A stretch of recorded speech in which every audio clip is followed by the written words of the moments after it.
Hello and welcome. On today's show, we talk about wielding the flexibility of financial independence, finding the salary range for your job and moving to the upper end of it, and hunting with eagles in Mongolia. Welcome to the ultimate crowdsourced personal finance show. This is your Friday Roundup. You're listening to Choose FI Radio.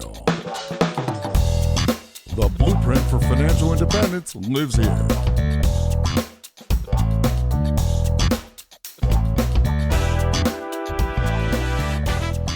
If you're looking to unlock the secrets to financial independence and early retirement, you're in the right place. Stay tuned and join a community of like-minded people who are getting off the hamster wheel and taking control of their lives in the pursuit of financial independence. Choose FI, your home for financial independence online.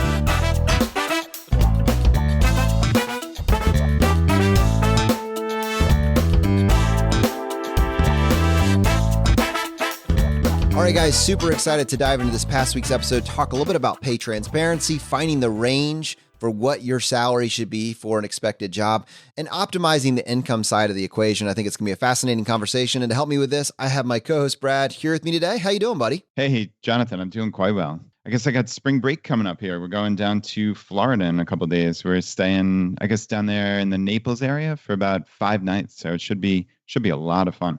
What I love about that, what I love about your situation and kind of the situation that I found myself in increasingly is you now have the luxury of taking the exact same time off that your kids took off. And I want to find out more about what you're doing, but just in context, just 2 years ago in my corporate job, that was not available to me. Just the fact that kids were off school meant that people with more seniority had already asked for that time off and I wasn't going to get it. And, you know, corporate, and this is not like a slam on corporate, it's just the way that these things works with large companies.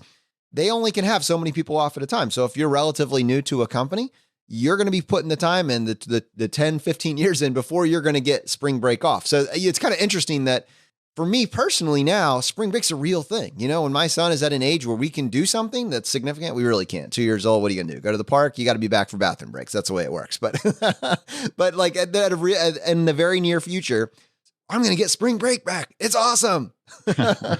So yeah, no, it really is nice. And I mean, I think probably your larger point in there is that the flexibility is so important. I mean, if you think about it, for people who are working full time, if your kids are just magically off for a week, you need to take off, right? Or you need to get daycare, right? Which is very, very expensive. So you are thrown for a loop, essentially. I mean, I guess a more apt example would be a snow day. Like I think about snow days and what people have to go through. I mean, that's really a hardship for a lot of people. Like a random, okay, there's snow on the ground. It's 5 a.m. School's canceled.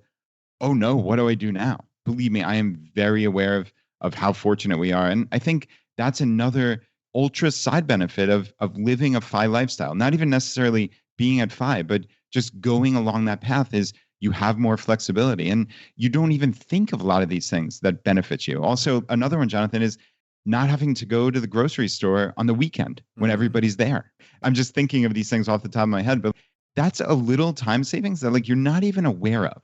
We would never go to the grocery store on Saturday at 2 p.m. when I have done it. Scene, right? I have done it by mistake. Just a couple times I've gone on a Sunday afternoon, just not really thinking about it and been like, wow, something's different. What's going on? It's so crowded. Why would everybody come at the same time? Oh, that's right. This is when you can go. Actually, Brad, I know this is a little bit of a sidebar here, but I think the point you made is so critical. It's actually worth us spending a little bit more time on it. Like as I'm saying this, I'm visualizing there is someone right now that's listening to this podcast on their way to work, stuck in gridlock traffic for 3.5 hours, like 2 hours, whatever. And for that exact reason, they're excited that this podcast is a little bit longer than average.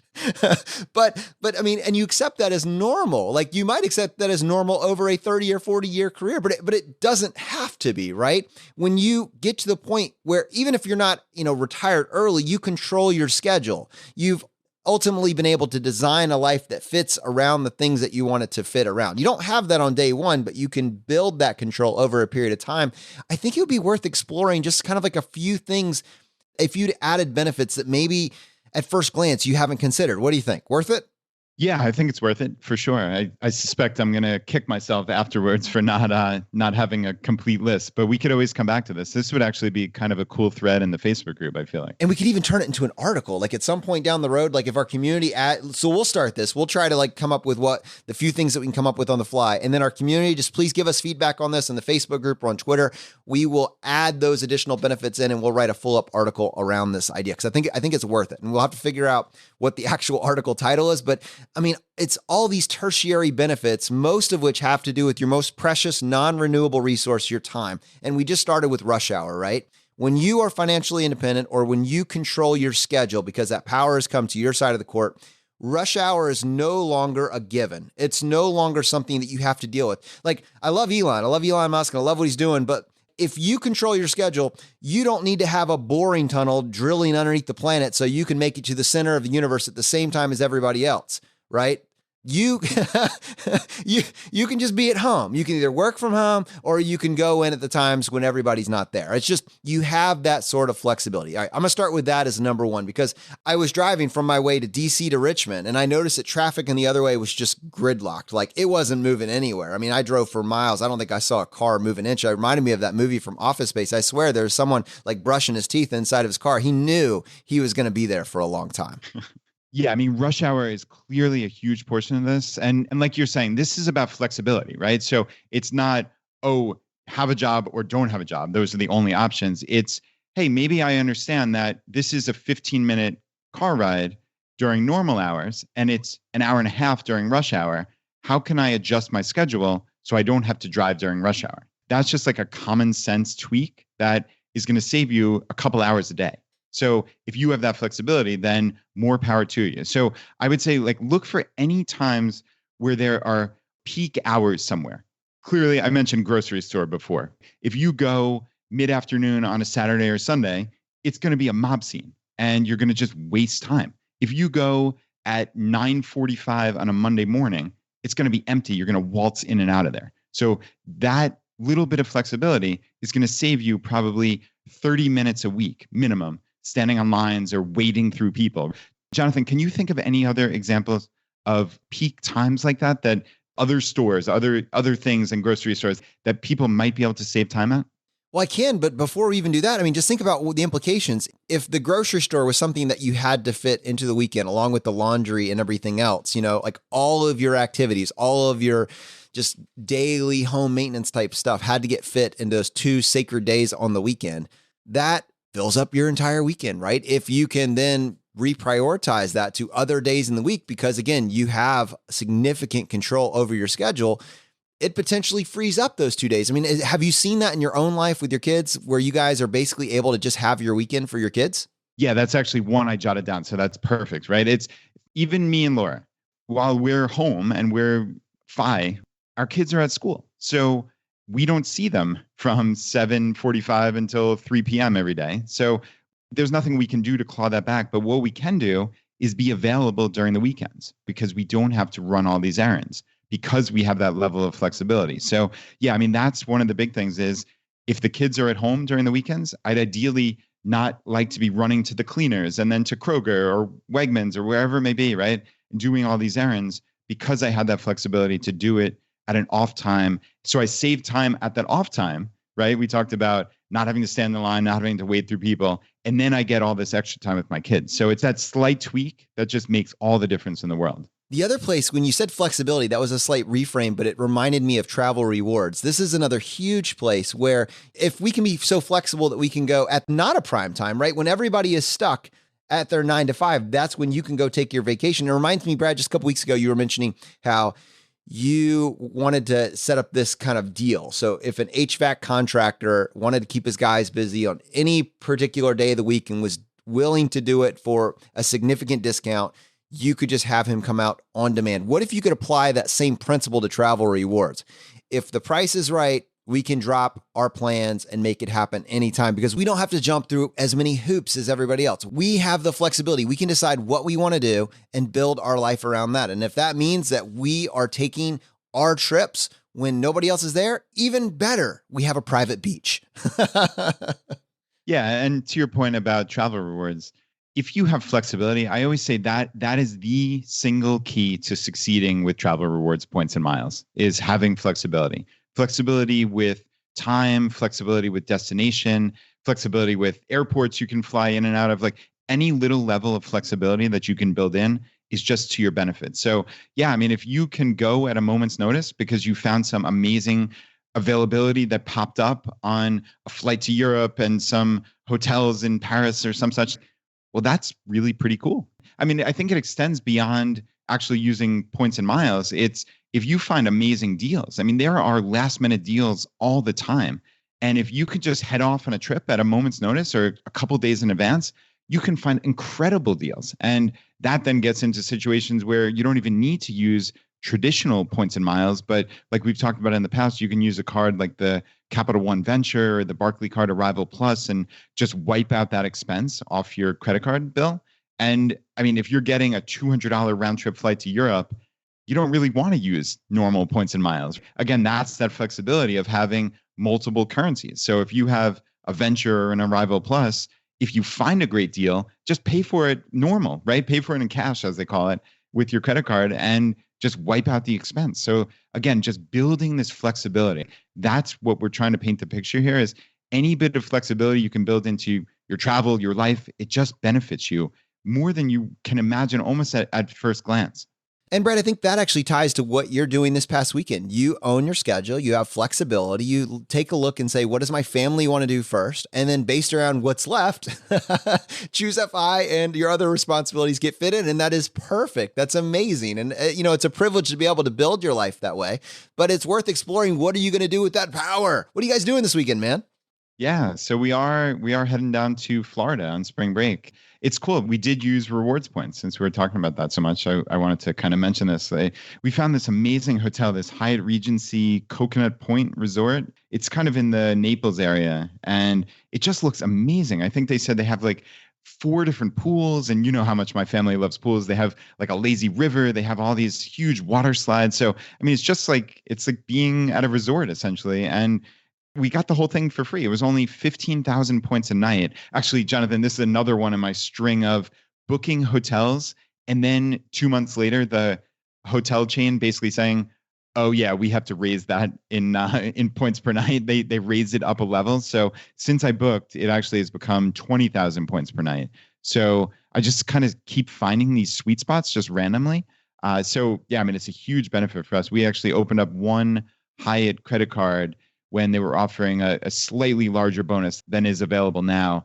And we were able to get 5 nights for free just from this credit card bonus on the Hyatt card, some spending on there. And we were able to actually then transfer over, I think it was only like 7,000 Chase Ultimate Rewards points to Hyatt. You know how Hyatt is one of my favorite transfer partners for Chase Ultimate Rewards. So what we were just, I think, like I said, 7,000 or 8,000 points short for the 5th night. So just transferred it over, and it just sums with the points we already had in there and booked the 5 nights, and boom, got what amounted to a $400 per night hotel for 5 nights. So it would have been $2,000. And it was basically just from that one credit card bonus and just a few thousand Ultimate Rewards points. So that was just a massive win for us. That's incredible. Knowing how this game is, it makes it so much fun. And actually, it's tied to something we're going to do later in this episode. Our good friend Ed gave a talk with the Seattle group about travel rewards, how to leverage them. And he's incredible with travel rewards.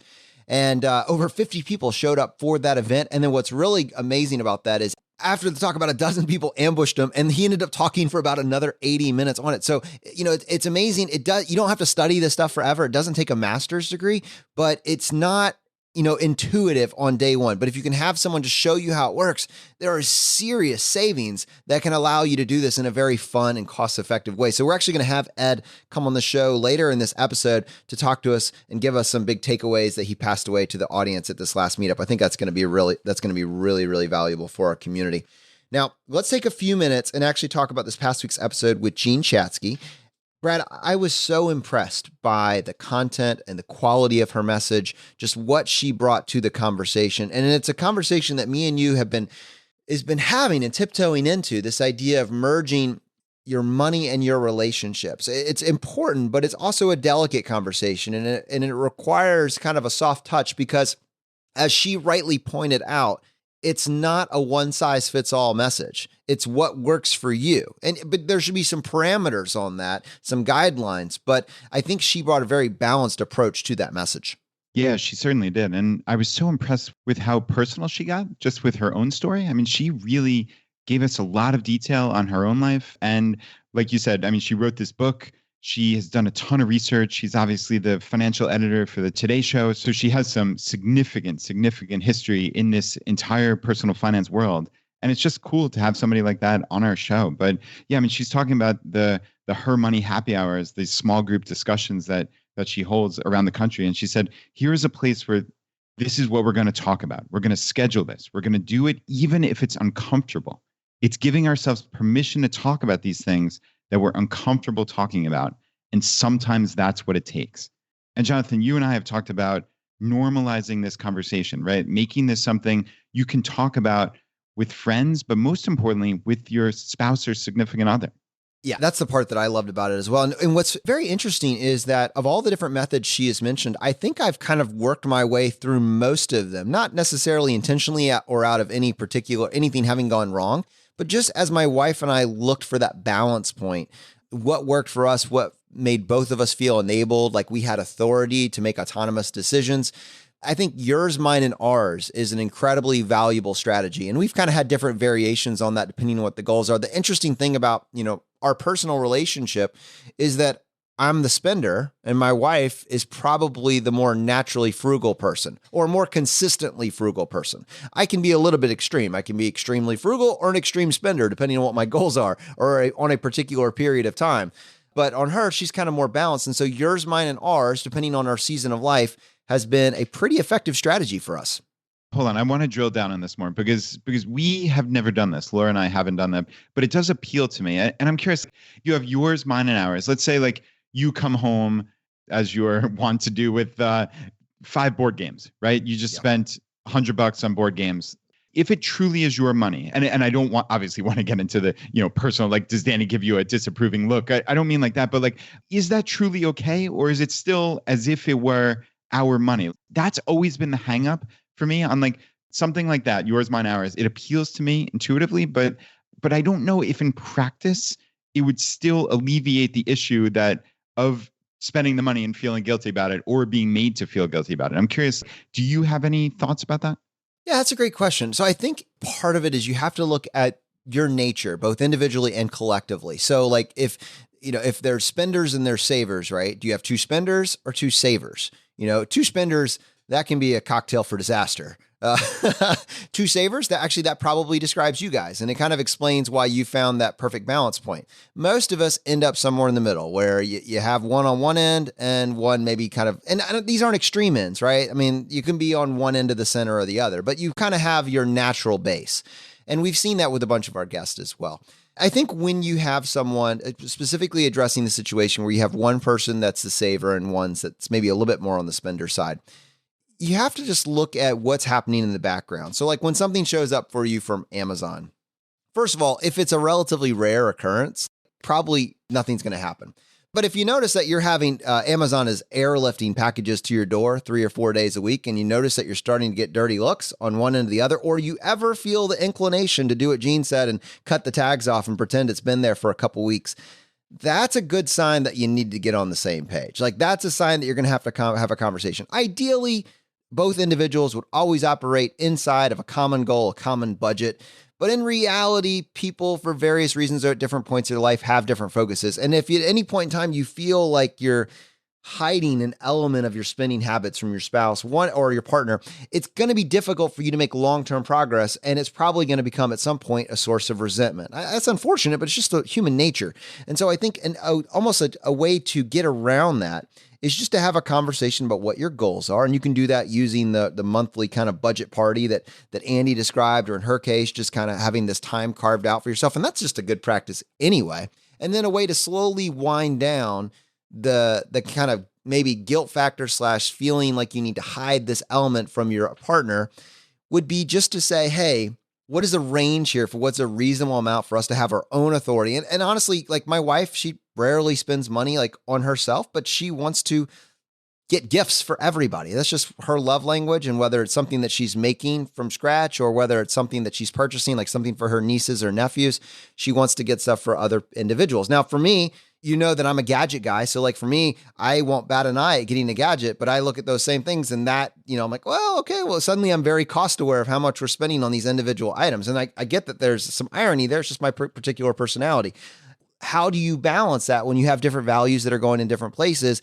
The yours, mine, and ours gives you a framework for doing that. It doesn't mean that it's always necessary. Sometimes these things like self-resolve, like you're just in a phase of life, you move through that and you're back on the same page and it becomes less necessary. And that's why the model you may use can change over time.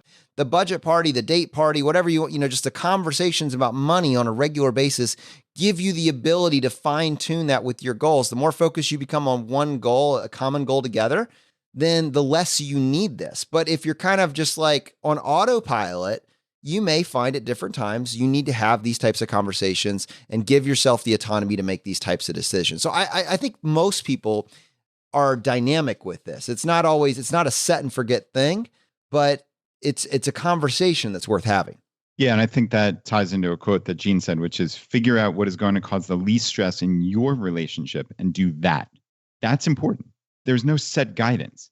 Even like one particular example that she found maybe a little bit odd to the ears is one woman got an allowance, which was basically like deposited money into her account that was similar to, I think, like her prior salary or something like that. But essentially it was an allowance, and that worked for that family. Is that going to work for most people? No, probably not. But figure out what works for you and your relationship and do that. I even see this in my life. And Jonathan, you would laugh at this. I'm the spender of the two of us, of me and Laura. I think everybody listening to this is laughing at that right now. I know you, dude. Well, imagine what that means for Laura, right? So, oh man, you can't stop laughing. I just know Laura's listening. It's like, watch it, Brad, watch it.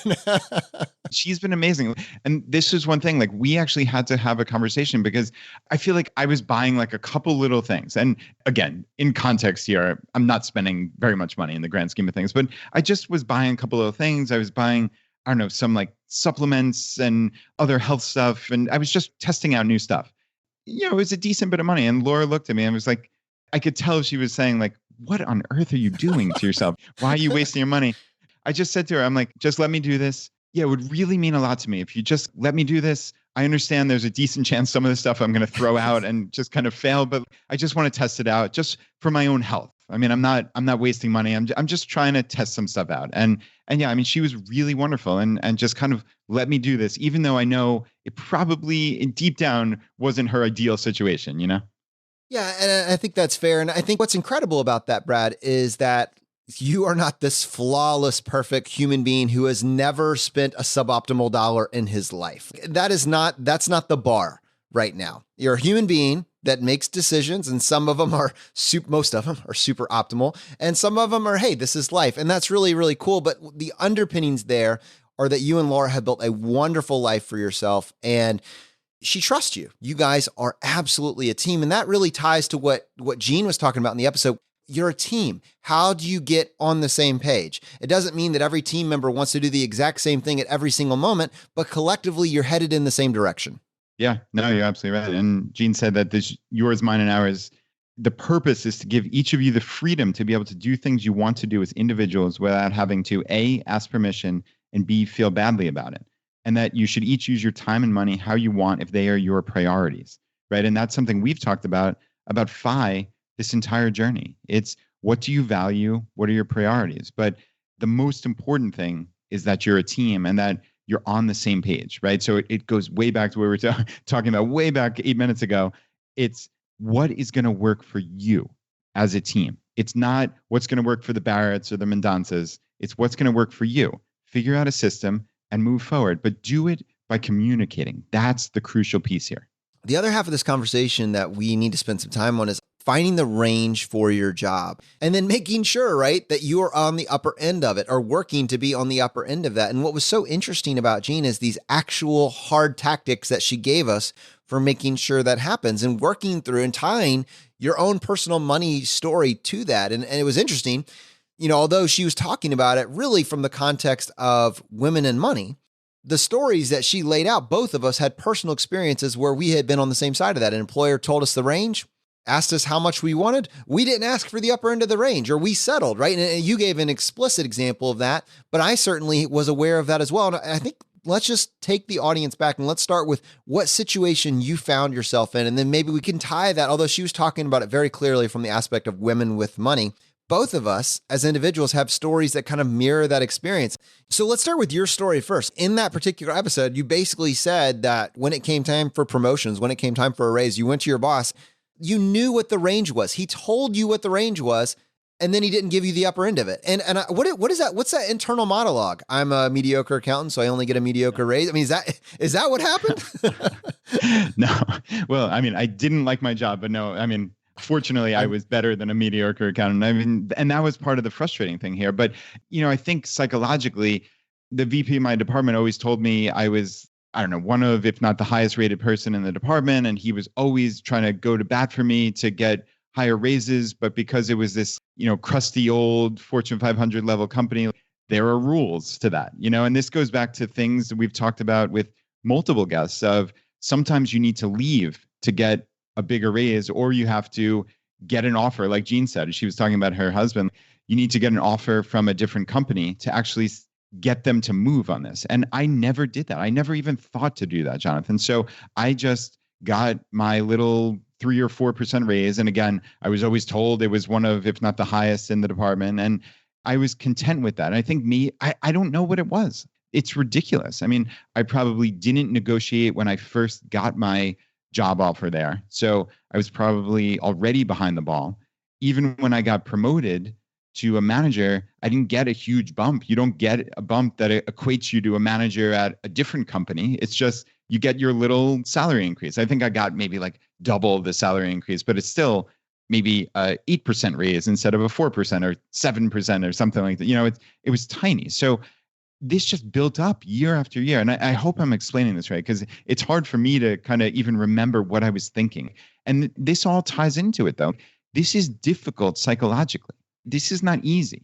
When the power figure in your department says, "Oh, you're doing great. We love you, blah, blah, blah." And they're showering you with compliments. And then I'm going to ultimate compliment is on my W-2 paycheck, sir. Right. I mean, that's, I should know that that's all that matters. But I was content with that for some reason. And, Jean asked me to put myself in my shoes there. And if you noticed, I kind of stumbled because it's hard. It's hard to know what you're thinking when you're really not thinking.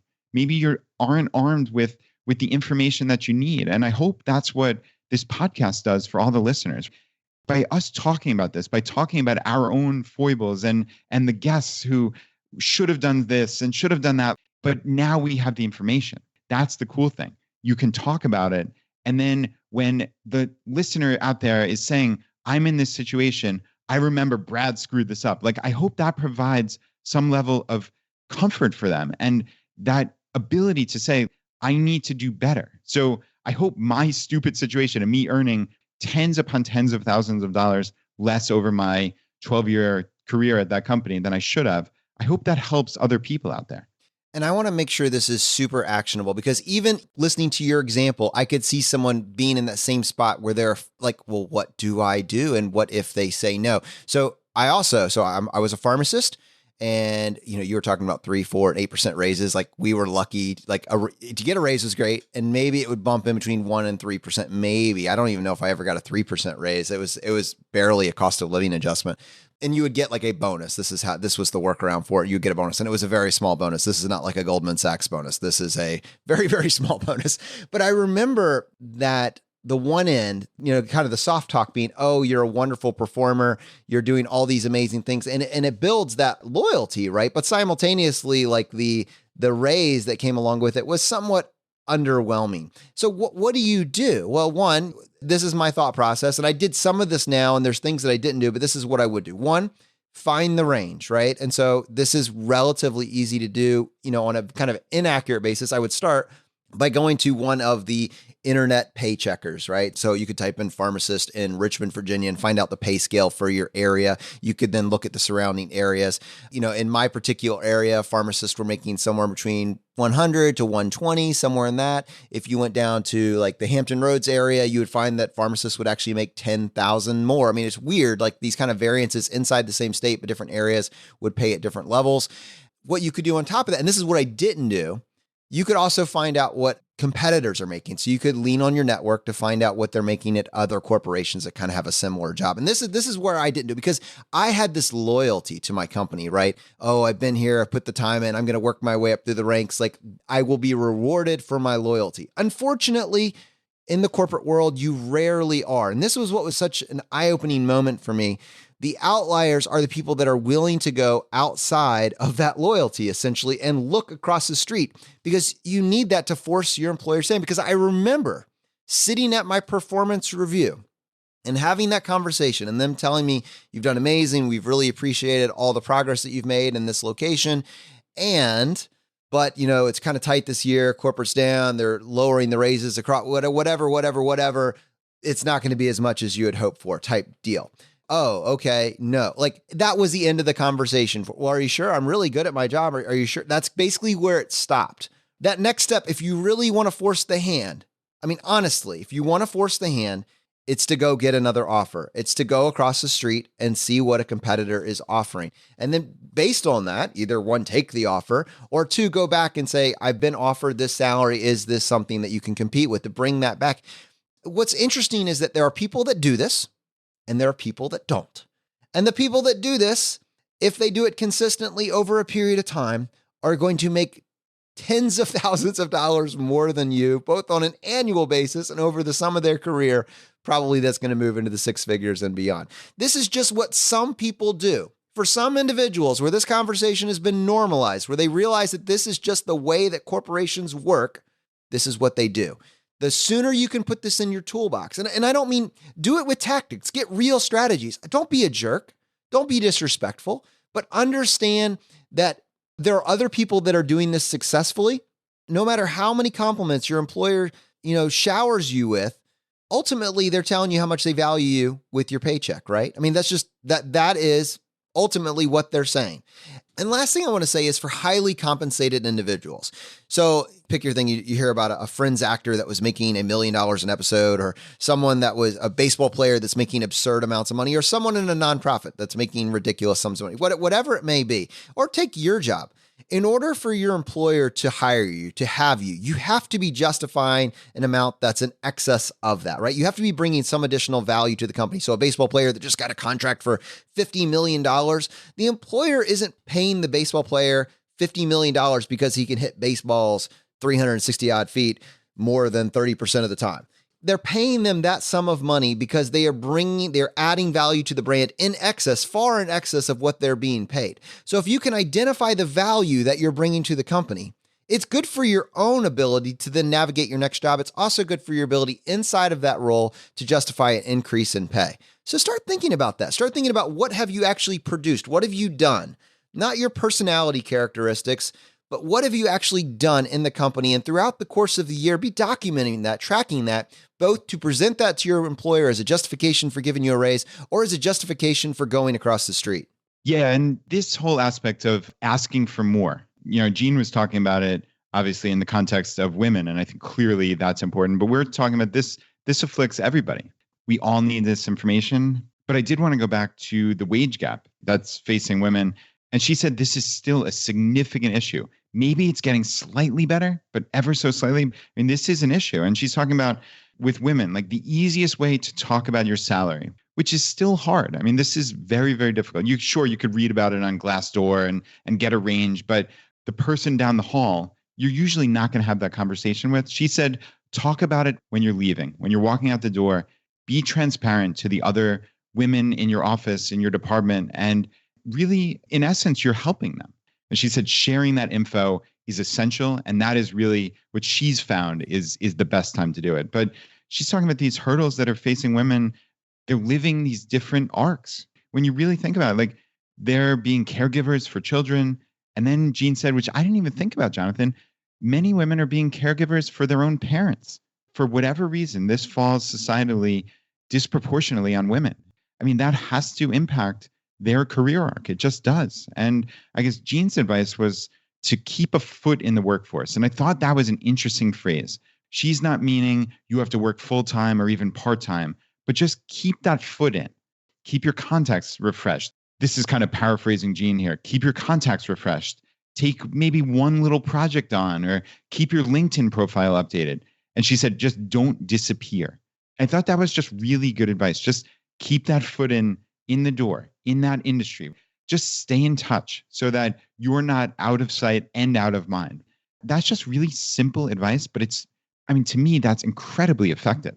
It also ties itself to both imposter syndrome and what is the story you tell yourself about yourself. Jean made this very compelling point that women, especially, as motherhood is a real thing, as their kids are going to swim practice, whatever else, they start to feel that pull like, hey, my attention is divided between family activities and work activities. And it's almost like the story they tell themselves is, although it's not true, that they have become and are a mediocre employee.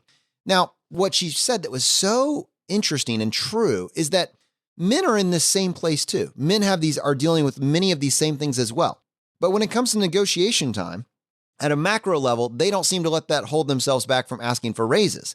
Where it's almost like that kind of where with women, they're harder on themselves with regards to these additional responsibilities, caring for their spouse, caring for their kids. And they almost feel like because of that, they don't feel justified asking for the raise. So I think getting rid of that whole imposter syndrome thing, focusing on that story, what is the story you tell yourself about yourself? And making sure that this is the frame that you have a tool bag to make sure that you go into the negotiating table with the right frame of mind. And then there's a couple other tools that we've talked about in other episodes that I don't want to miss just because we're focused on what Jean talked about. One is, depending on your industry, leveraging recruiters. These are individuals that have an incentive alignment to help you earn more money, right? Because they want to get you to leave one job to go to another. So if you don't feel strongly enough about doing this on your own, make sure that you're cultivating these relationships with the recruiters so that they can do some of this heavy lifting for you and help identify opportunities that might be a good fit. And then the other half of that is that LinkedIn profile. The other half of LinkedIn is your resume. If you are having trouble writing your resume, hire someone to redo your resume. Have someone come in to buff it up and to make sure that it's relevant for the current age. So those are just a few other ideas, and we've talked about those in other episodes, which we can link to in the show notes. But I just think that having a resume that helps cultivate the story that you tell yourself about yourself, having a LinkedIn profile that is relevant, having a foot in the workforce, keeping that network up to date.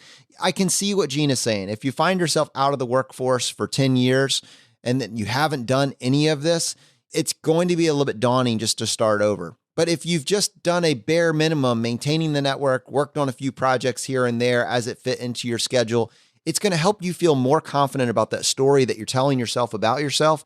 And subsequently, it's going to be helpful when you're negotiating that next salary bump. So, this equation is what you earn minus what you spend is equal to the difference or the gap. And depending on where the conversation takes us, we focus on all sides of the equation. But I think today, spending a few minutes talking about the earning side of the equation is incredibly valuable.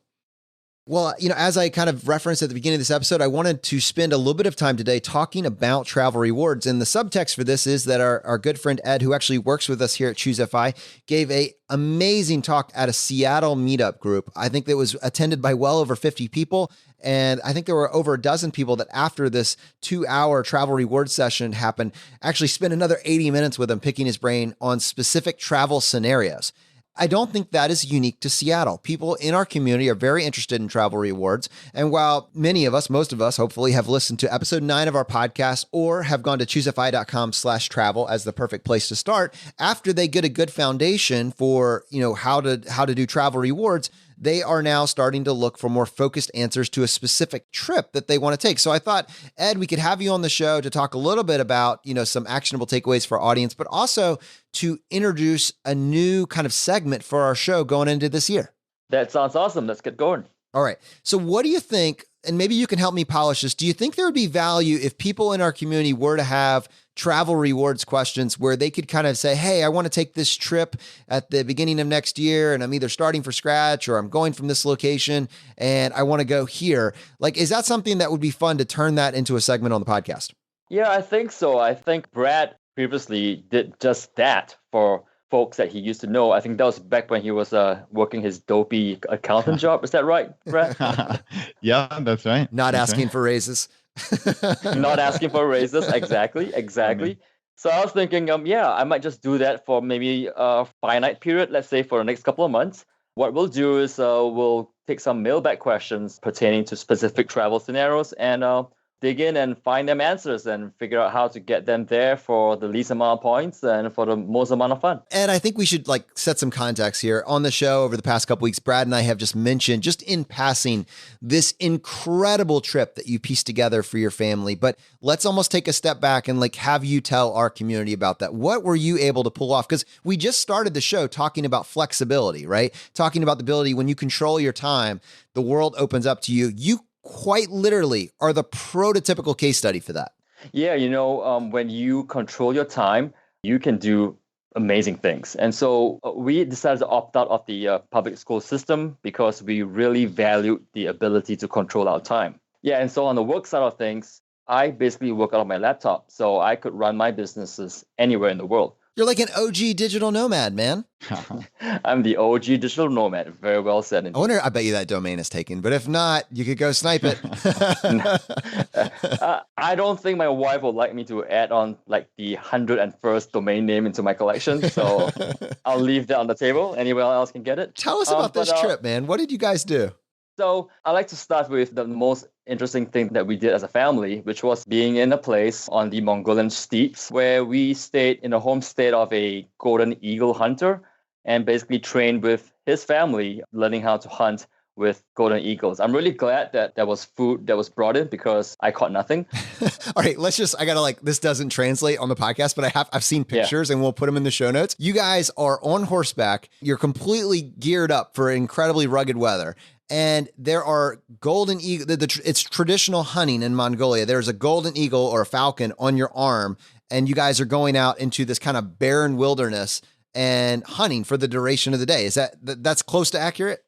Yeah, and the reason why I led with this story about my family in Mongolia is that it was inspired by my daughter Ashley, who saw a Nat Geo documentary about a girl in a Muslim community who broke all kinds of gender barriers by choosing to compete with grown men in this Kazakh tradition of golden eagle hunting. And so she was the first girl to compete and she beat all the other grown men. And so my daughters came to me and said, Dad, I want to do that. And so Dad had to go figure out how to get the whole family there.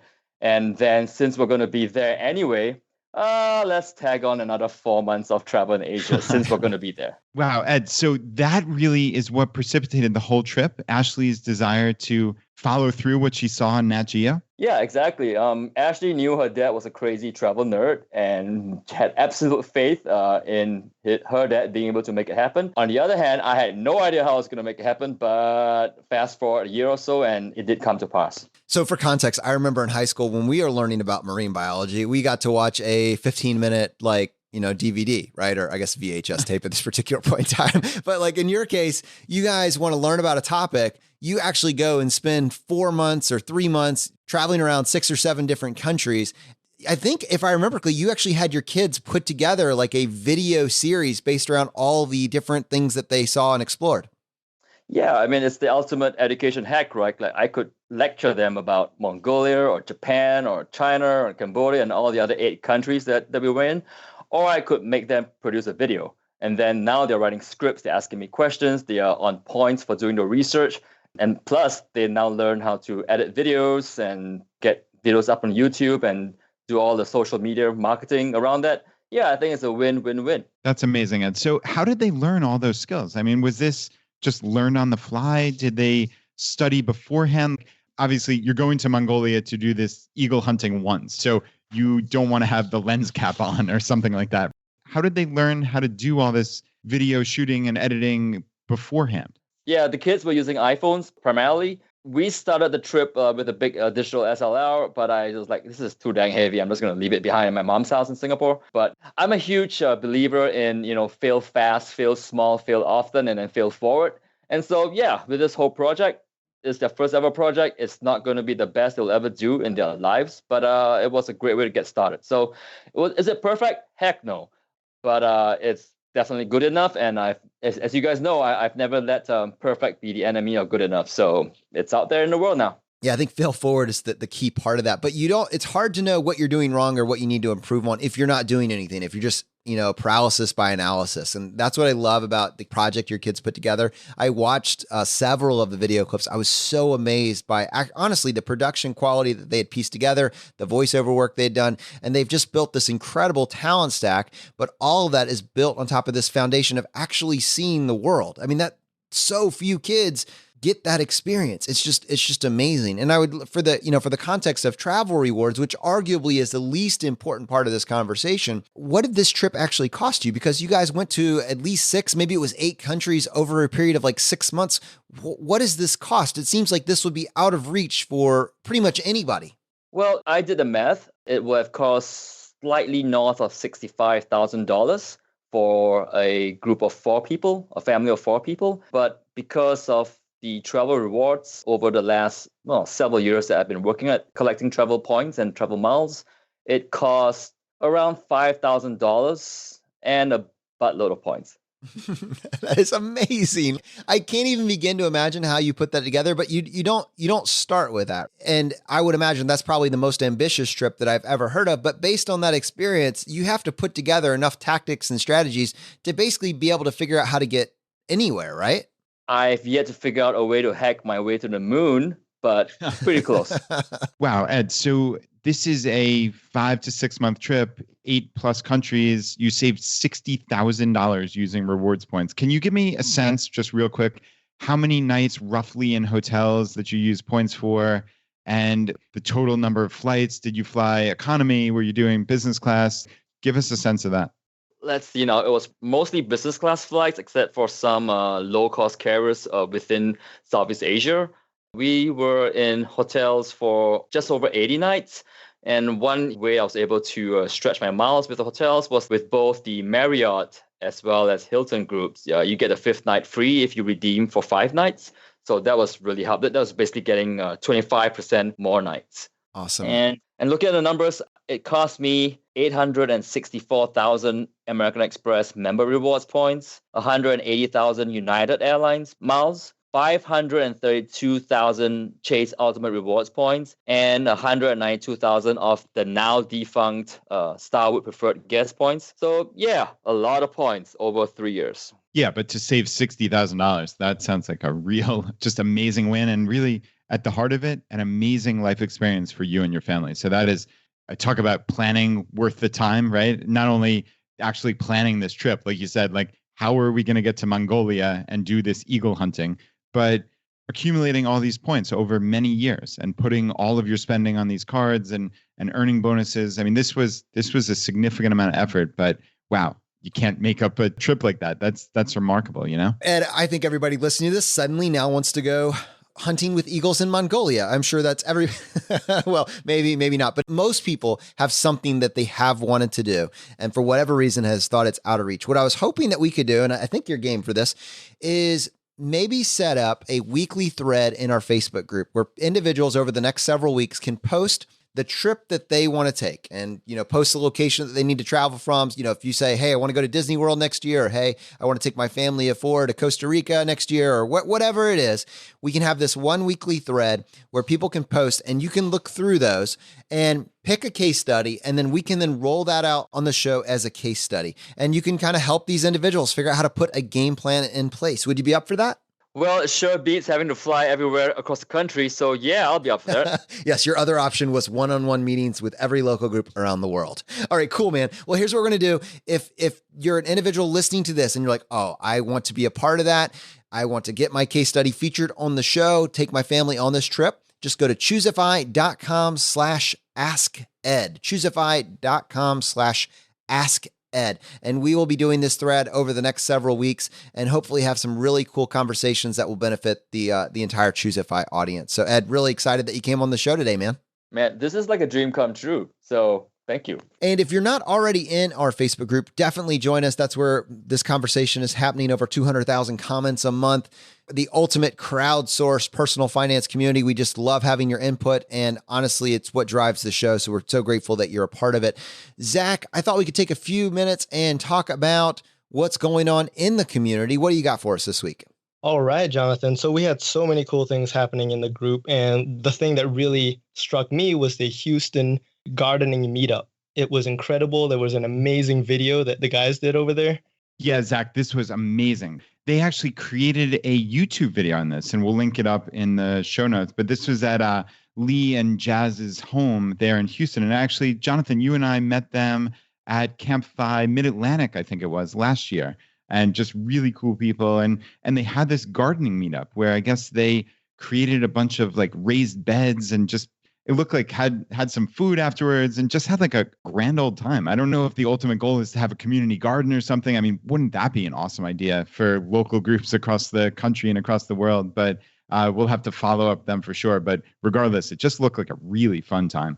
And Zach, there are so many people going to these different meetups. Is there a way that we can help share what cool local groups are actually doing with our community using our own social media platform? Absolutely, Jonathan. So if you guys in a local group are creating amazing videos like this, or just want to showcase what you've been experiencing together in the community, go ahead and mention us at ChooseFI Radio on Instagram with a video and just put our name in the description so everybody in the ChooseFI community can kind of check out what you're doing, because this gardening video was absolutely phenomenal. They used drones and all kinds of B-roll camera footage. It was just great. Awesome, man. Other really cool stuff going on in the community. The Pittsburgh group had a fantastic meetup this past week, shared experiences, applying minimalism to 5 principles. This really is interesting. There is so much overlap between minimalism and financial independence. And it's so interesting that many of us found one versus the other. You know, in our case, obviously financial independence for me. And as I go farther down this rabbit hole, I find out more and more about minimalism. And I see the overlap. Other people come from the other side. And inevitably, you end up, as soon as you start getting more intentional, start focusing more on your finances. So just kind of an interesting thing there. It's something to be paying attention to going into the next year. Buffalo had their successful first meeting. They're already up to 88 members. And Austin is having a gathering on April 6th at Domain Central Park to discuss what's your why retire early, and why be frugal. Denver's meeting on March 30th at Improper City. It actually looks like Mr. 1500 and Mindy Jensen, Mrs. 1500 from Bigger Pockets, as well as Physician on Fire, are going to be there at that event. New Facebook groups this past week. There's a Northwest Indiana, a Gary, Indiana, a Saskatchewan, a Saskatchewan, Canada. Man, did I get through that? I think I said that right. Dayton, Ohio, and East Tennessee, Northern Colorado, and a Winchester, Front Royal City in Virginia. So a bunch of new groups this week. Find a local group near you. You can just go to choosefi.com/local. All right, to our audience, hopefully you're already in a local group. If you have not yet found one, the easiest way to do that, just go to choosefi.com/local and find a local group near you. Unfortunately, that's going to bring this episode to a close. Now, as you know, we like to finish every episode by doing a drawing for a copy of a book that we have found useful. There's 3 books that we offer. The first is J.L. Collins' book, The Simple Path to Wealth. The second is Dominic Cortuccio's book, Design Your Future. And the third book by Vincent Puglisi, Freelance to Freedom. If you want to enter the drawing, all you need to do is just go to choosefi.com/iTunes, follow the instructions there, and leave us a short written review. Then send us an email to feedback@choosefi.com, letting us know that you left a review and what screen name you left it under. We give away 1 book for every 5 written reviews that we get, and we announce the winner on the Friday Roundup. And Brad, how many winners do we have today? All right, Jonathan, we have 1 winner today, and the winner is Rachel. And she said, "This is changing my world. I've fallen in love with FI and gone down the rabbit hole with this podcast. Already, we have saved $10,000 per year by making changes to our healthcare, phone bills, cleaning service, though I admit I will miss this one, and taxes." I hear you on that one. How great is that, right? Minimalism. We've started travel rewards, and we'll be going to Norway and won't pay a penny for accommodations. After listening to the episode on teaching FI to kids, my 5-year-old and I have started her a business where she makes bread in the bread machine, and we are learning the principles of saving and spending with her earnings. There's so much more I could say, but Brad and Jonathan, I would give you both a hug if I could. Accepted. What an incredible community, Brad. I absolutely love being a part of it. And my friends, the fire is spreading. We'll see you next time as we continue to go down the road less traveled. You've been listening to Choose FI Radio Podcast, where we help middle-class America build wealth, one life hack at a time.